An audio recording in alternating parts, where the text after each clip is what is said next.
Hello, Internet, and welcome to episode number 267 of the Comic Watchers Show. He's Chad, I'm Matt, and we're here to talk to you about comic books.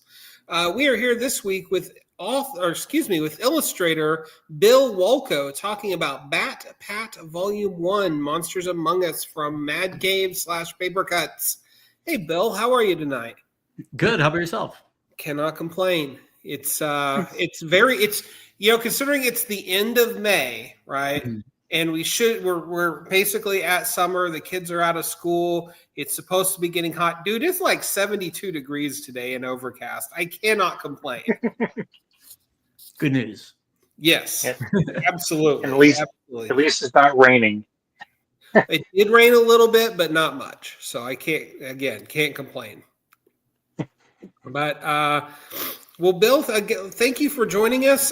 Your co-creator for Bat Pat, Trevor Mueller, is also hopefully on his way.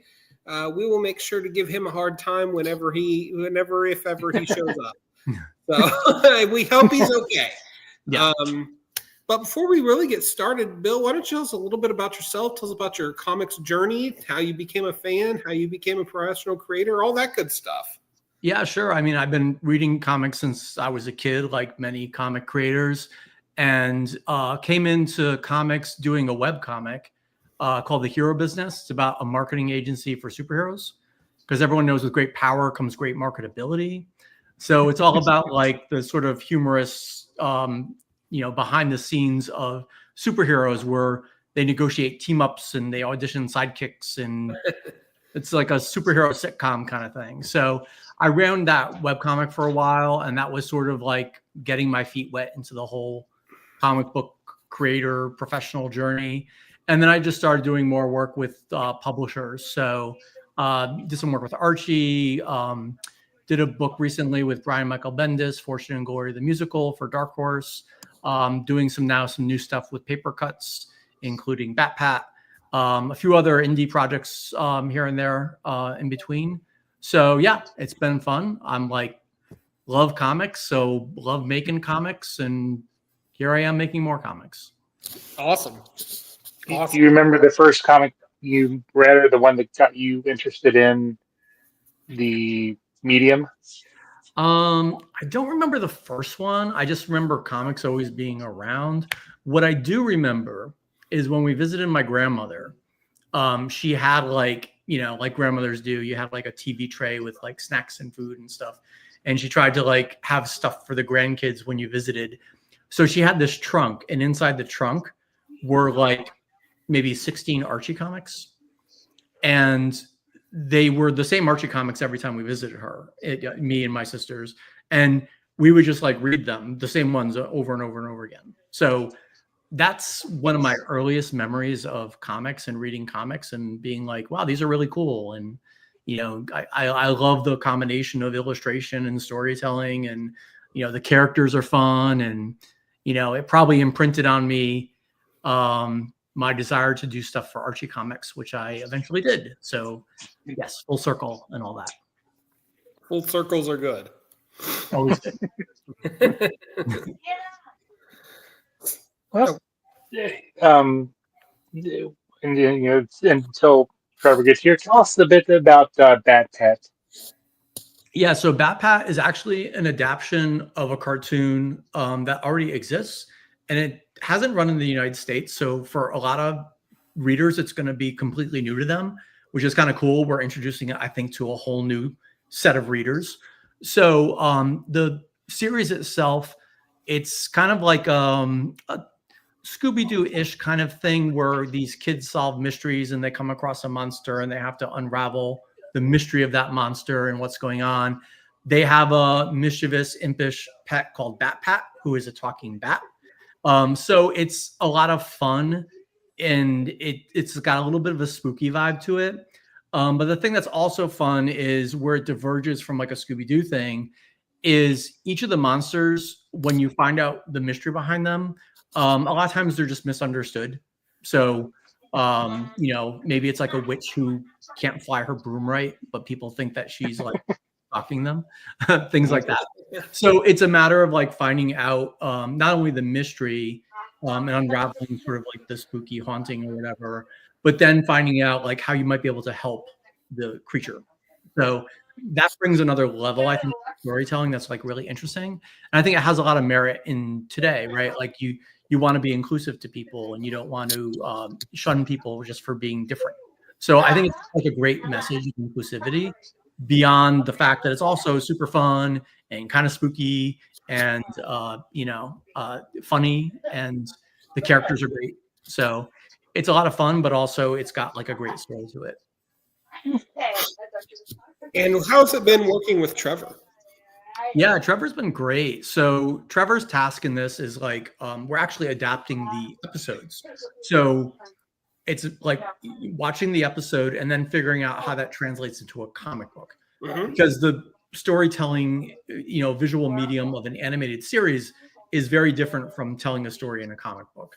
So we have to figure out what would work in comic book format, what's not going to exactly translate in comic book format. And Trevor's done a lot of the heavy lifting there, figuring out like what the best bits are from the show, and then making that into a script format that's going to work in comic book form, and then giving me enough to play with visually, to also kind of make it come to life. It's been fun because we have the actual animated series as a guide, of course, and we can watch the episodes and make sure we're kind of tracking with that. But then we have opportunities to riff and do something a little bit different because, again, it's a comic book, so it's a little bit different.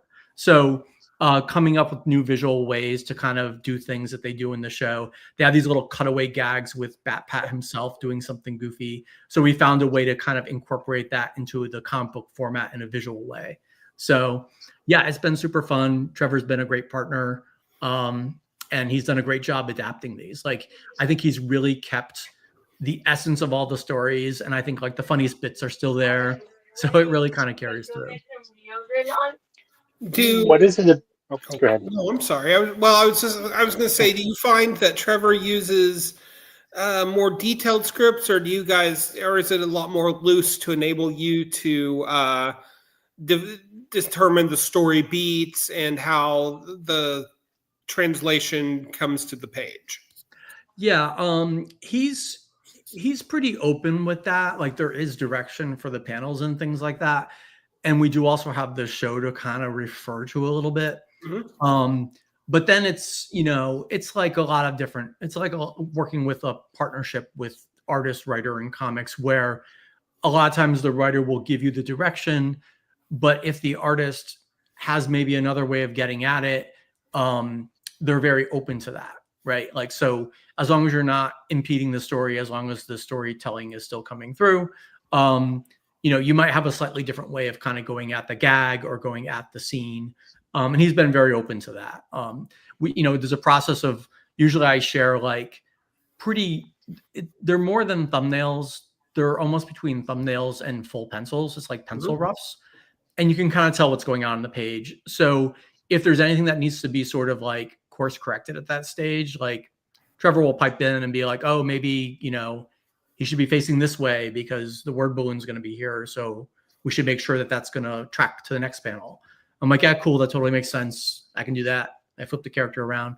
So things like that, but it's really minor stuff. I think we've kind of developed a good relationship where after the first story, like we were pretty much in sync where, we were both tracking with each other. I think we kind of both got a sense of, what we each are as creators and what we're bringing to the table. And, I'm really respectful of his scripts. And I think he's also open to different artistic interpretations to some of the script notes. So it's worked out really well. So were you guys paired up by Papercutz, or have you guys worked together before? Yeah, because I know you guys are usually in the same area, at the like New York Comic Con. Right. Yeah. So I had not worked with Trevor before this. I had vaguely known of him, but I hadn't really, like, we weren't friends or anything. So we were just kind of paired by the publisher. But it worked out really well. I mean, I think we have a lot of the same sensibilities as far as like story and, when we were talking about the book and what it means and what drew us to it, we had very similar takeaways from it. So I think like we have a similar approach to the material, which I think helps a lot. So it worked out for sure. So do you feel like now is our future volumes going to be further adaptations, or are you feeling like at some point you guys are going to start concocting your own tales for Bat-Pat? Yeah, right now we're continuing with the adaptations of the episodes, but that could change down the line. So it's a matter of, if they sell well and do well, eventually we're going to run out of episodes. So, but that's up to the licensor to also kind of weigh in if they want to do new material or if they want to just keep adapting the existing. I guess we're gonna see what happens. But the first couple of books are for sure adaptations of the first few episodes of the show. What is it about the project that appeals to you?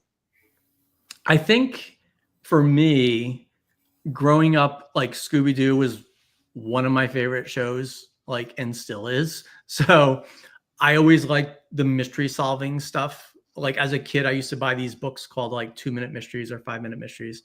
So I always liked sort of like trying to figure out the mystery behind the things.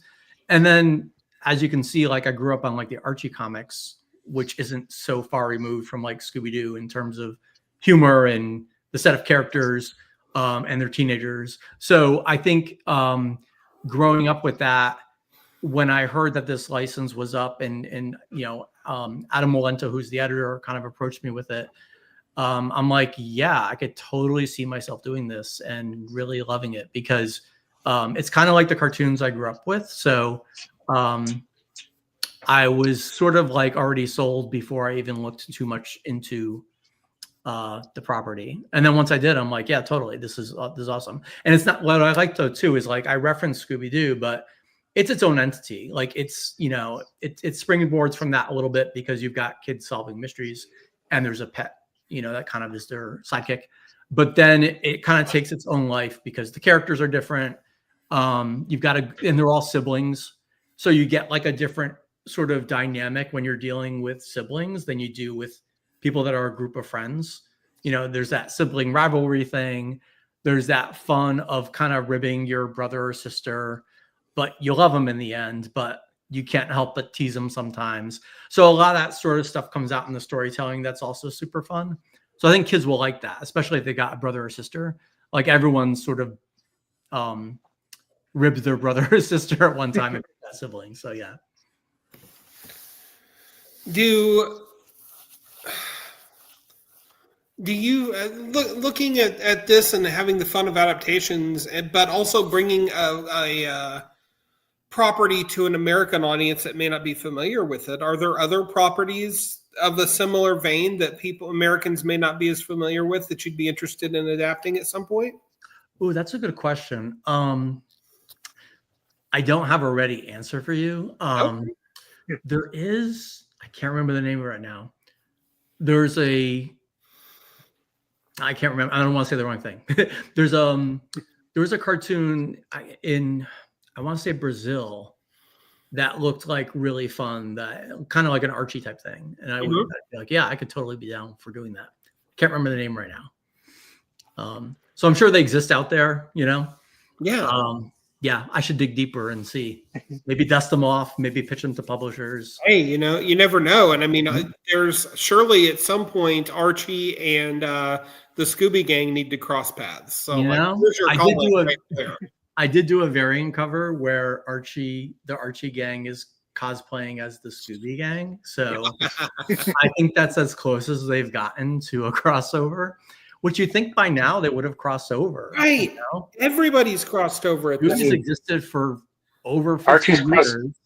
Archie's crossed over with the Punisher. Come on. Exactly. Yeah.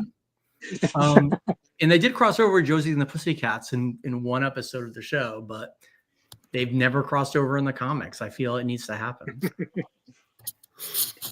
Whoever's listening out there, I'm pitching it right now. I will draw Archie and DC. Get it together.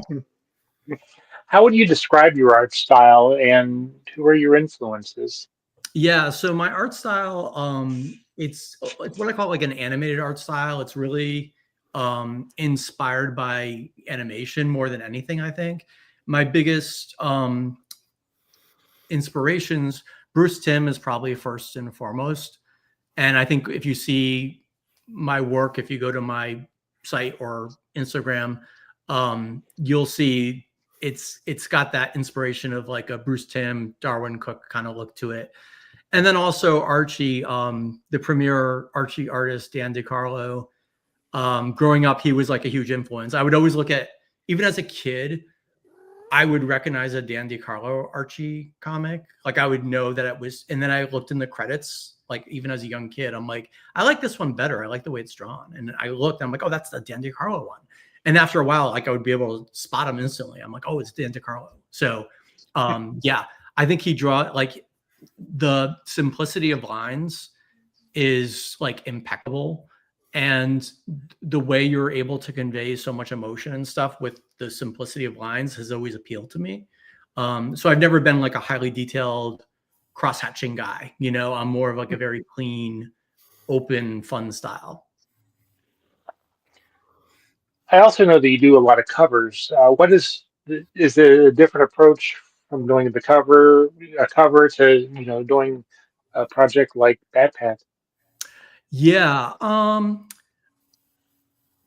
somewhat. So, I mean, so I have a background in design, like doing design for like ad agencies and stuff. And I think that actually helps me in my comic book work. So I'm able to think in terms of design, not just the characters looking good, but the design of them and what you're trying to draw your eye to. So good cover design is good cover design. So I think it's like, it's also trying to think of like how you're posing your characters or what they're doing and making there be a focal point to the cover. You know, there's just certain rules of design that then overlap with rules of illustration. So they kind of are like almost like the same thing no matter what property you're doing, right? So whether it's a Batman comic or an Archie comic or a Batpack comic, some of the rules of a good cover kind of just hold true all across the board. I say this as I just penciled the cover for Batpat Volume 2. So I did a bunch of different thumbnails to show the licensors to see which ones they liked, and they picked a good one. So I think people will be excited to see it. So how has Mad Cave Papercutz been like to work with? Yeah, they've actually been great. So I've been really impressed with them as a publisher. Number one, they're on the rise and they're doing a lot of interesting stuff between Mad Cave and Papercutz.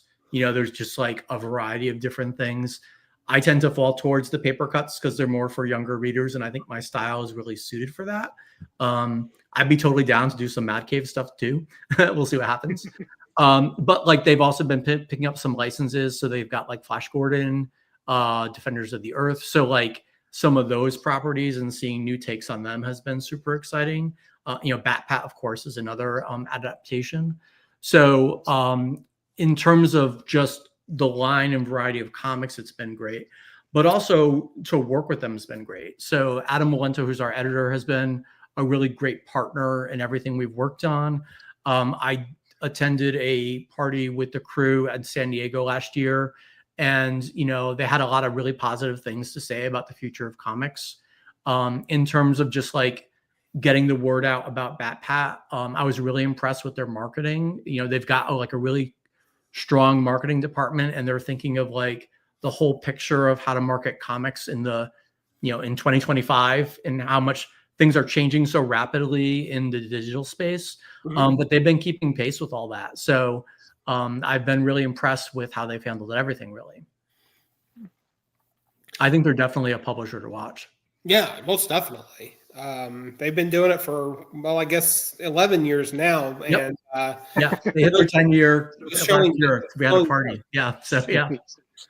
So, yeah, definitely know what they're doing. You know, they've got the, you know, people in charge that know comics. We know. So, well, and that's important too. You don't just have some corporate guy in charge of things, right? You've got people that know their stuff Right. and understand the medium running things over there. And that to me speaks worlds of volume when it comes to the quality of the output. Yeah. And I think they're also being smart and strategic about how they're going about publishing. And again, the breadth of titles and things like that. Mm-hmm. I think they're making some really smart choices. There's a couple of things coming up that I can't talk about yet, but like, again, smart choices. So yeah, hang tight, more to come. Like cool stuff coming. Keep your eye on Mad Cave and Papercutz. And their Maverick line. And the Maverick line. Yes. Um, so is there a particular character that you became attached to, whether it's their personality or just the enjoyment of, drawing them? In the Bat title, you mean? Yes. Yeah. So my favorite is probably Leo. So there's 3 siblings. There's Rebecca, and she's the very sensible one, and she's kind of maybe the leader, and she's the most excited about solving mysteries. And then you've got Martin, and he's more the skeptic, and he's a little uncertain about the whole mystery thing, and he gets a little scared sometimes. And then you've got Leo, and Leo's kind of the goofball, and goofball characters are usually my favorite characters because they're fun. They give you things that are fun visually. He's always eating. He's always getting into nonsense with Pat. So the two of them together are almost like, they're a little bit like the Shaggy Scooby, like where they're always getting into the mischief and doing something silly, while like maybe like Rebecca is kind of like figuring out the mystery. So that's kind of the dynamic of the siblings. So, but Leo's probably my favorite because he's goofy and funny and gets into mischief and always good. He's some kind of a combination of Michelangelo and Jughead, perhaps. Okay, yeah. A little more Mikey than Jughead, maybe, but yeah. Okay. Yeah. But yeah. So, and again, the interplay between the siblings is super fun. And you'll see if you read the titles, like there's some fun stuff they get into, and a lot of the little asides and things are character beats off each other. So I think that carries things a long way. Like, part of why we stay with series is the characters, right? Like we like the interplay between the characters, or we're drawn to one of them as a favorite. So like we want to follow what they're going to do during the adventure. So yeah, super fun, super charming. Do you have siblings of your own with whom your experience you were able to draw upon for this comic? Oh, yeah, kind of. So I have an older sister who's a little bit like the Rebecca, where, kind of keeping people in line. So yeah, so I can kind of relate to that. I don't have, let me see. My other siblings aren't so much like the characters, so I can't really draw a parallel there. I don't know where I would fit in. I don't think I'm not a goofy Leo guy, but I'm not also like a skeptic like Martin. So I might be a little Rebecca-ish if I had to name one. So yeah. Before I get to my question about your creative process, do you have a favorite? Because you been talking about Scooby-Doo. Do you have a favorite villain or monster that they interacted with during the series? Ooh. I always think the Creeper is just like a quintessential Scooby villain. He looks creepy, because as the series goes on, some of them just look a little too goofy. They don't look creepy. So I think they should look a little scary. So the Creeper kind of fills that. So I think he's probably the tops for me. Okay. And now the actual question that what's your process? Do you work traditionally? Do you work digitally? Do you kind of do a mix of both? Yeah, it's a little bit of a mix of both. So I still like the feel of a pencil in my hand. I still like the way you're able to fiddle with lines with a pencil. It's, I know you can do it digitally, and I've done it a little bit, but I still just prefer doing a little bit of penciling by hand. I also like to get away from the screen a little bit. Like we're on the screen far too much during the day. So it gives me a good excuse to kind of unplug and just sort of like really get into a drawing zone. So what I usually do is the beginning stages are by hand and pencil. So usually I'm looking at like Trevor's script, and I'll start figuring out where the panels are going to lay and what the characters are doing in each of the panels. That will be like a little bit of a skeleton. And then I'll sort of flesh it out a little bit. It's kind of like what I was referring to earlier. They're kind of like tight thumbnails. They're somewhere between like thumbnails and pencils, but they're still a little bit loose. And then usually what I do is I go from those tight pencils just right to digital inks. So then I use, I ink on an iPad. I use Clip Studio. Yep. So from there, I just go from like those pretty tight pencils to directly to inks. And then I just go to town on those inks. So yeah. Now, are you doing the coloring too, or is somebody else working, along with you guys? No, I'm not doing the coloring. So I don't really fancy myself a colorer. Like I've done colors, but like, there are professionals that do it much better than I do. So yeah. Okay. And who's doing the coloring for the backpack? Do you know? I just read this and then It's okay.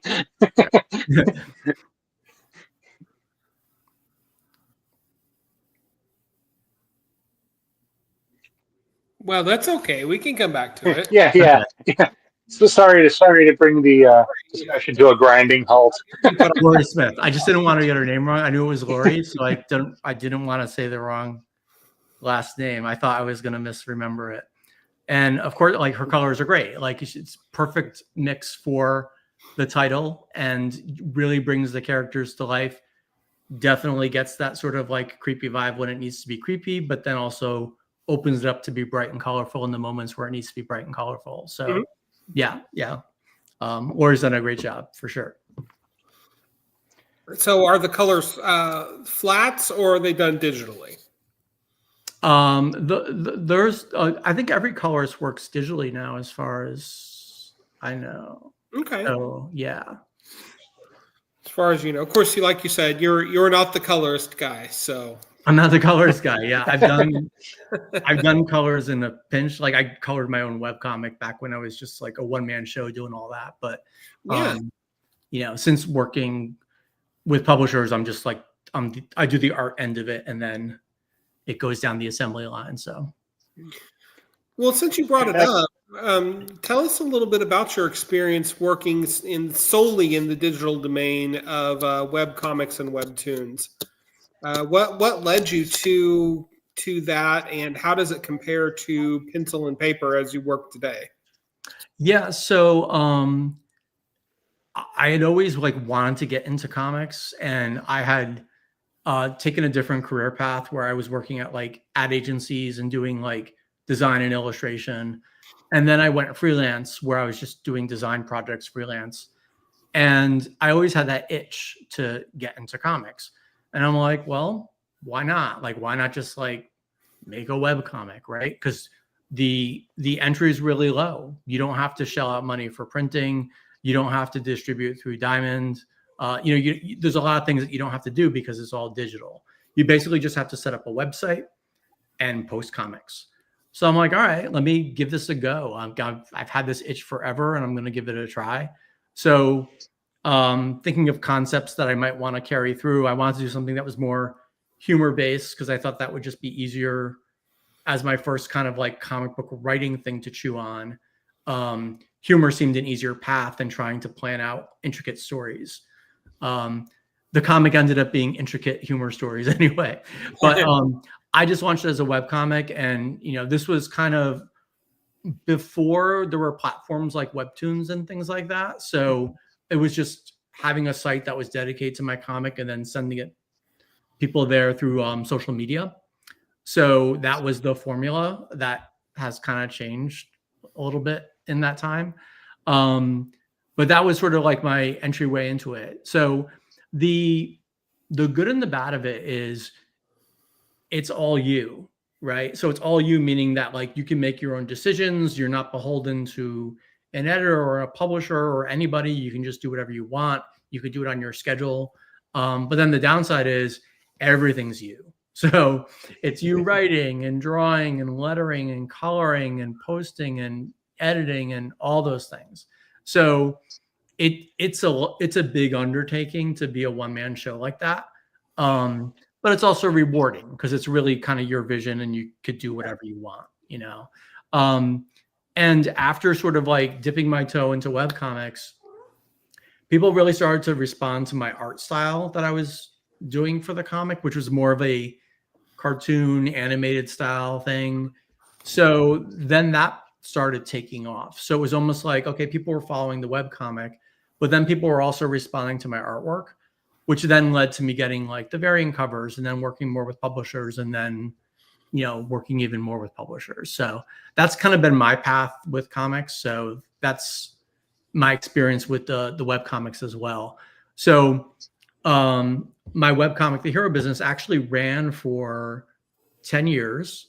And then I decided, you know, after doing a couple of Kickstarters, I'm like, okay, maybe it's time to just get into publishing and do some other things because I had been doing the same comic for a decade. Right. So I kind of wrapped up the series. So it's complete. It's almost like a TV show where it has a finale that's an intended finale.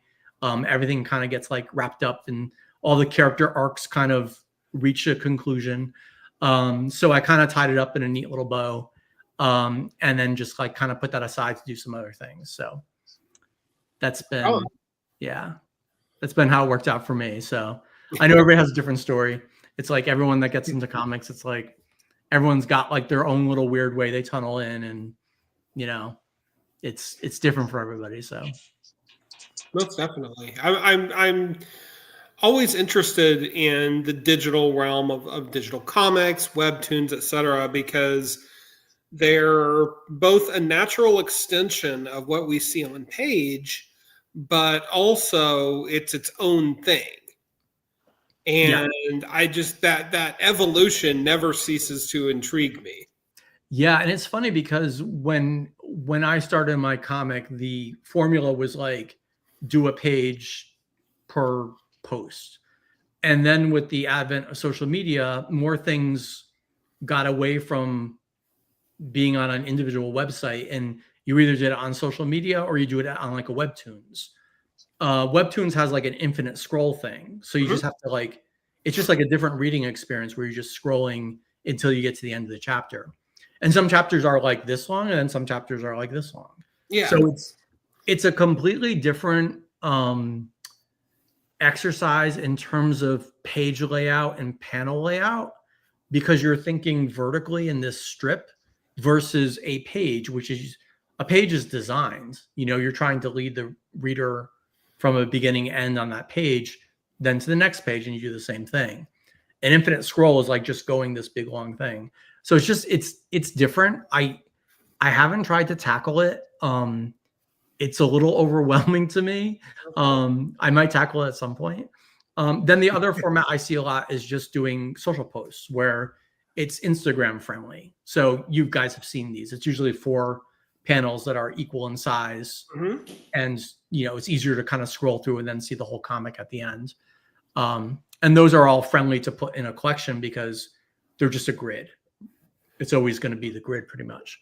So it's kind of changed, right? So it's less about webcomics being like a comic book page posted, right? It's, you know, it's evolved a little bit since then. Yeah. So, but it is for sure interesting, you know, because I know when I did try to adapt Hero Business to webtoons, and it was a big process taking my pages and converting them to the vertical scroll. And it was just honestly taking too much time. Yeah. And I felt like I was kind of going backwards. Like now I'm like redoing things I did years ago and trying to make it work for a new format that it wasn't really intended for. So I kind of was like, maybe this isn't the right thing for me to spend my time on at the moment. So yeah, because it's very different. It's very different. Now, I know you mentioned it when you were talking about things you worked on, and we were talking about it before, a little bit before we went on the air. You did a project with Brian Michael Bendis. I want to talk a little bit about that experience. Yeah, that was also another really great experience. So I had done a short uh, tribute to Stan Lee that was in the New York Times that was written by Brian Michael Bendis. So in preparation, because Stan Lee was getting older, a lot of newspapers and news outlets, they'll kind of prepare somebody's obituary beforehand. So Right. when the unfortunate thing happens, they have something to run that's like pretty recent, and they could run with it. So similarly, George Gustines, who works at the New York Times, had an idea of doing actually like a comic book tribute to Stan Lee, because obviously comics, visual medium, and they could run it in the Times. So the plan was for Bendis to do this as he was going to write and draw it. And then at the time, he had gotten like he had had pneumonia or something. He got sick and also busy with stuff, so he wasn't able to do it. So George actually approached me if I'd be interested in drawing this. I'm like, I would of course be very interested in drawing this. Sure. And it was a great story. It's like a little like sort of 5-page story about the times that Brian met Stan Lee through the years and what that meant and how influential Stan Lee was to the whole industry and beyond. So that was a real honor to draw that. So flash forward a few years later, I should set this up with Brian Michael Bendis had done an original graphic novel called Fortune and Glory in the late 90s, I believe. And it was an autobiographical graphic novel about how his comic was adapted for Hollywood. It was optioned for Hollywood. And then the crazy things that happened through that optioning process with him. So it's kind of like the silliness of Hollywood through the eyes of somebody that's just like this indie comic book guy that had his work optioned. And then that, we travel with him through all this, told in the very sort of charming Bendis style of the way he tells stories. So that was the first book, which did very well. It was like a critical darling. And he always wanted to do a sequel to it. So he had the idea for a sequel about the time that he was hired to write the Spider-Man musical. If you guys remember the Spider-Man musical on Broadway. Turn Out the Dark. Turn Off the Dark. Yes. So he was hired to actually be the writer on it at one point. And then crazy things happened and it didn't work out, as obviously, right? Because we would have heard about it. So again, it's like, this true life story of something that happened to him that was a big deal. But then like the way it rolled out was this series of events that were both humorous and tragic. And again, told in the very charming way that Brian Michael Bendis can tell a story. His plan was originally to write and draw it as he did the first one. And he just didn't have time. He had other deadlines going on. So he approached me because we had previously worked on the New York Times thing. He had approached me about drawing the book. And I'm like, I am super excited about drawing this book. So we made it happen and the sequel was born. And 130 pages later, it's a graphic novel with Dark Horse Comics, and it just hit shelves in January. So you could order it on Amazon or through Dark Horse or through your comic book shop. So yeah, check it out. It's super fun. If you're a fan of Bendis, I think you'll like it a lot. It's got his personality all over it. As much as it's the story of the Spider-Man musical, it's the story of Brian's life and how he came to work in comics and all the crazy things that happened to him first working in comics and all through, the years of him working in comics. So it tells the story of the musical, but it tells a lot more. And, if you're into comics or, you want to get a peek at the behind the scene things of comics, it's definitely worth a read. I was able to draw a lot of fun things like, Walt Simonson and young Brian Michael Bendis meeting Walt Simonson at a local convention and, all sorts of funny anecdotes. There's a scene where he meets all these people from Hollywood. So I got to draw this 2-page spread with like, Johnny Depp and Julia Roberts and George Clooney and kind of milling about. So, wow.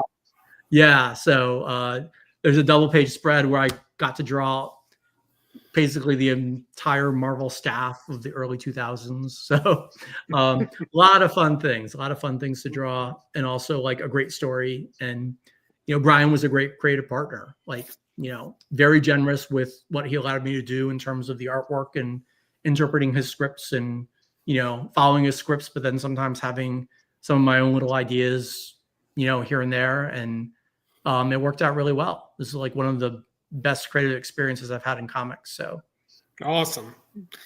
Yeah, I've always gotten the feeling that he must be a tremendously great guy to work with, because he continues to work with so many of the same artistic partners over the decades. Yep. And his philosophy is like, he wants people to be excited to work on the books. He doesn't want it to be a drudge. He doesn't want it to be like no fun. Numerous times during the process, he's like, "Are you having fun? Like, is everything good?" I'm like, "No, having a blast. It's awesome." So yeah, he's the image you have in your head of him is probably the exact image that you would have if you work with him. Like, he's kind of like a real deal, still indie guy at heart, kind of creative guy. So right on. Now, do you have a favorite character you like to draw, or what's your least favorite thing to draw? Okay. Favorite, probably going back, would be the Teen Titans, because I was like super into the Teen Titans back in the day. So any of those guys, like the Wolfman Perez era guys, so Donna Troy and Starfire and Nightwing and all those guys. So they're like near and dear to my heart. Probably second to them would be the X-Men, because there's so many interesting cast of characters, and they've all got like a very unique look. So they're fun to draw as well. As far as stuff I wouldn't want to draw,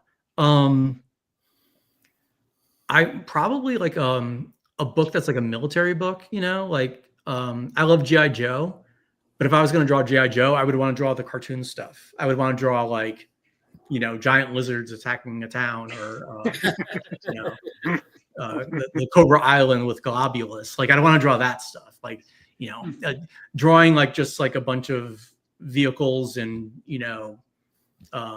army guns like would not thrill me. So I can get behind that. And I know you said that your style is kind of like Darwin Cook and himself. Are there any other artists that kind of have influenced you in your journey? Yeah, Jamie Hewlett is another one. The guy does the Gorillas and did Tank Girl originally. Oh yeah. Yeah, I just think he's got a really cool style, and his characters always look like really badass and cool. So I kind of dig that. So like, he's one. I mean, I loved George Perez growing up, but like, who can draw like George Perez? I'm not gonna try. But so like, he was an influence early on, but then I think I fell into this animated style because it just felt more right to me. It seemed to fit my sensibilities more. Like I like comics that are fun, and I don't mind stuff that gets dark, but I like it to be light at the end of the story. Stuff that's like super dark and nihilistic is not going to be what I'm gravitating towards. So I think I found the right place to be. But it's funny, even as you get older, you look back at things and you're like, oh, I never realized how much I was channeling certain people that I had been channeling. And Kirby's another one. So I know people revere Kirby. As a kid, I didn't quite understand it because it always looked kind of square and blocky and like dad's comics and old comics to me. But now I realize how much it influenced everything, and if you look at Bruce Timm stuff, Bruce Timm is very influenced by Kirby. And you might not think that at first, but then when you look at his poses and stuff, it's like, oh, there's so much Kirby in there.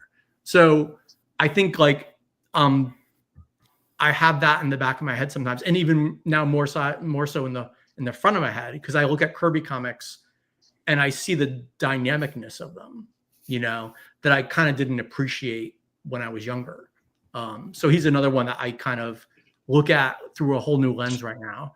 Alex Toth might be another one, Yeah. And Alex Toth is, Bruce Timm's a big fan of Alex Toth as well. But this, again, the simplicity of the lines and really kind of getting things across in a very simple way, they do such a good job at that. What advice would you give your younger self that you know now, that you wish you knew back then? I would have told myself, I think, to get into comics sooner. I kind of held off for a while, just being like, oh, my chance at that is over. And, I'm already in a career path. So comics are something I'll just enjoy as a hobby. So, once I started doing it, I'm like, well, I could have done this earlier. I could have done this sooner, And at first I just did it for fun as like a web comic. I wasn't even really exploring work with publishers. I was just almost doing it as like a fun thing. Mm-hmm. So I would have told my younger self to get more serious about comics sooner. Did you ever get any feedback or advice from another professional that really motivated you or wanted you to up your game? Oh, that's a good question. I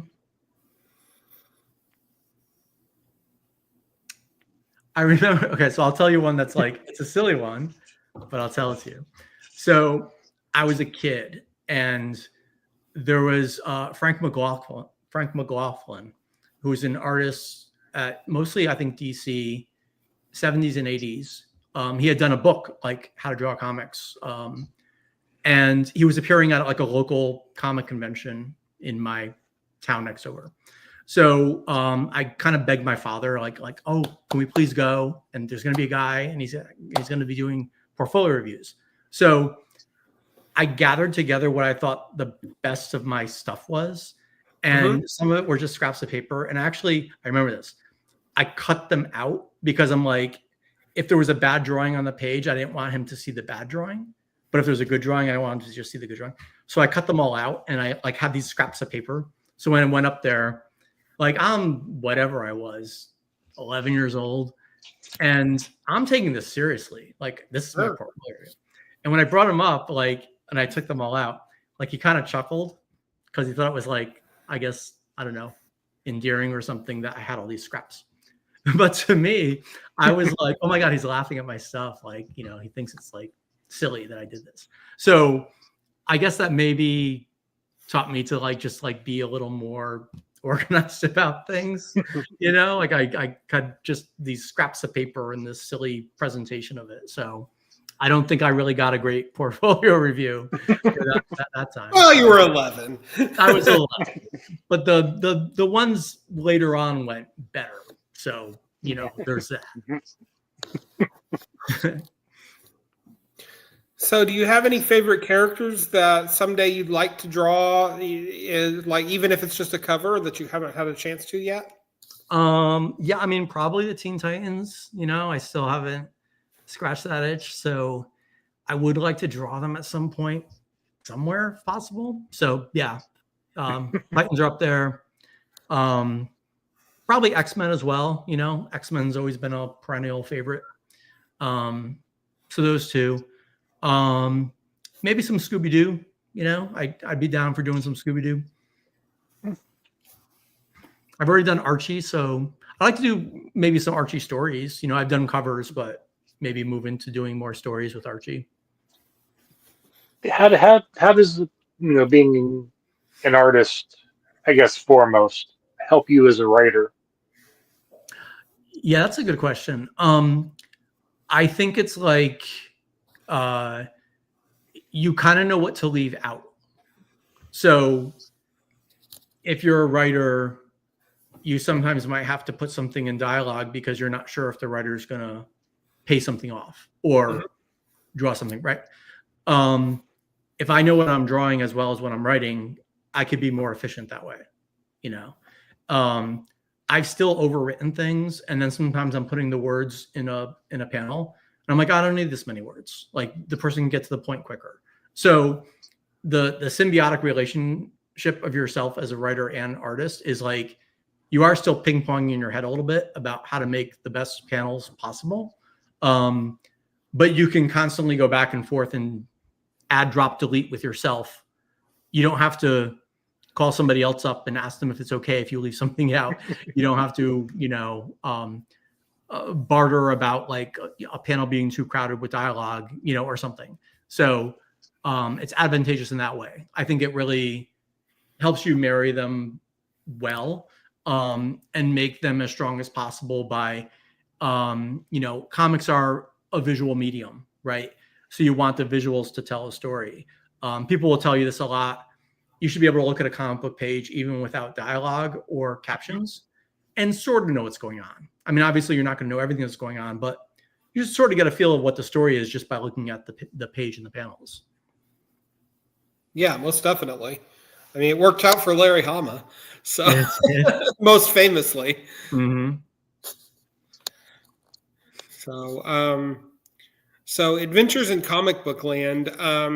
Do you frequent a particular local shop? Do you have titles that you're picking up right now that you really are enjoying or responding to?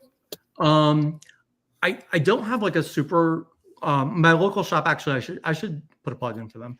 Casablanca Comics in Portland, Maine. They're great, super friendly shop. So that's my go-to shop to go to. Comics I'm into lately.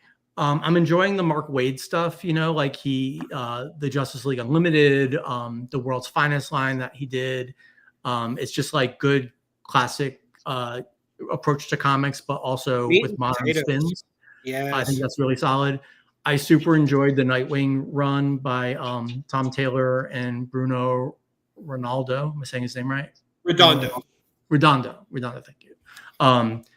Great run, probably my favorite run on Nightwing ever. So that was super fun. What else am I getting?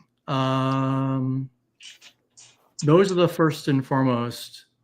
I'll sample stuff here and there. But those are the tops lately that I've really enjoyed recently. Okay. I hear Man Cave has some great stuff. Yeah. I said I hear Mad Cave has some great stuff. Yeah, and Mad Cave, yes. You can't go wrong. So you've already said that there's going to be a second volume of Bad Pat that you guys are working on. Yeah, I hope I didn't say that prematurely.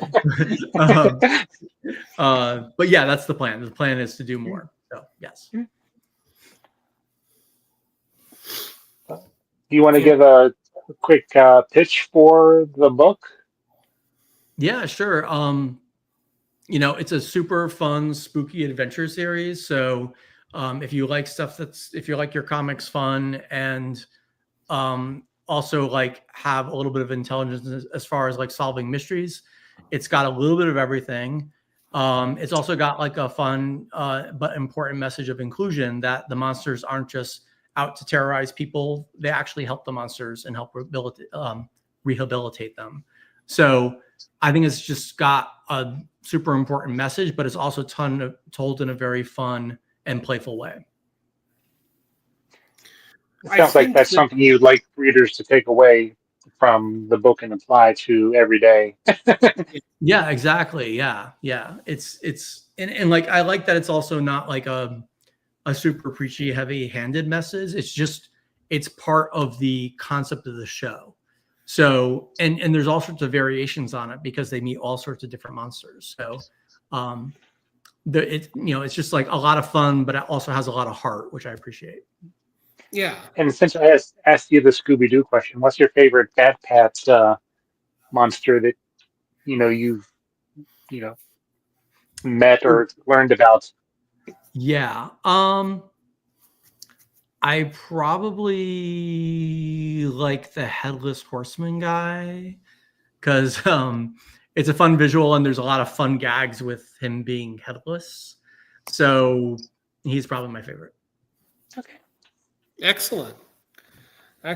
Well, now, last but not least, is the book on sale now, or is it coming soon? It's coming in October, which is just in time for Halloween. Perfect timing. So coming in this October from Mad Cave's Papercutz, we've got Bat Pat Volume 1, Monsters Among Us, with art by Bill Wako, written by Trevor Mueller, who never showed up, and I hope he's okay. I hope everything's okay with him. Yeah, he might have just had some technical issues, but I guess I hope that's all it was. But well, Bill, thank you so much for hanging out with us this evening. We do appreciate your time. Oh, of course, you're a busy guy.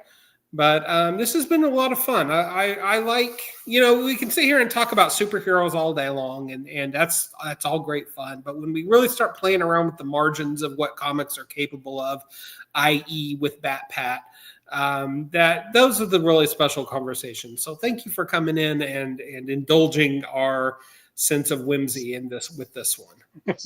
Oh, of course, my pleasure. Anytime. Absolutely. All right. Chad, not 1 but 2 weeks from now, who are we talking to? No, next week we have one. Michael Schwartz of Armored. Excellent. Okay, I wasn't sure if we were on our every other week schedule yet, so I just wanted to. Not yet. I've scheduled through June 12th. So we have a show too. Okay, perfect. Well, next week then, Michael Schwartz will be here, and we're going to talk about comics. Go figure. Until then, So where can people find you? Oh, yeah. So you can find me on my website, which is billwako.com, with all my illustration work. And then also on Instagram, my handle is Bill Wako. So easy to find me. Outstanding. Thank you so much for your time, and thank you all for listening. He's Chad. I'm Matt. We're the Comic Watchers, and this is our show. And just remember, till next time, the world can be a crappy place, but it doesn't have to be. Get out there, do something nice for your friend or neighbor, or even just a stranger. Support local art, support your local comic store. Just get out there and don't be a dick. Thank you kindly, and until next time, we will be watching those comics for you.